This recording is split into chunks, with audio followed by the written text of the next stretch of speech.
что, согрелись, ребят? Я согрелся. Хорошо. Ну, конечно, столько махать, все согреется.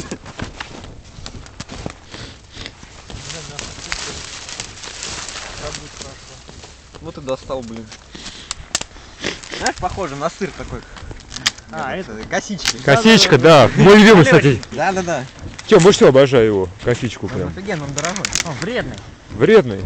Там канцерогенный. Конечно, копчености без хрена. Да блин, все вредно. И пиво, и водка, и сигареты, и табак. Он хороший.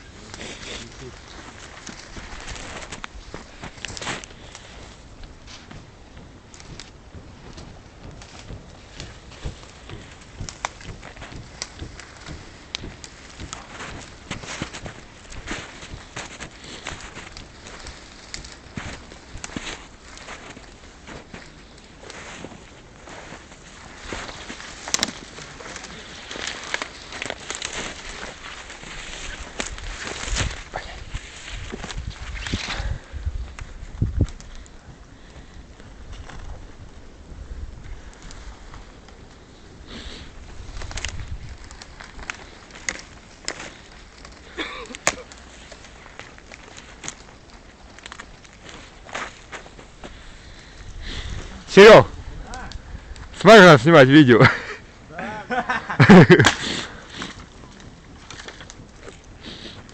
Кидай.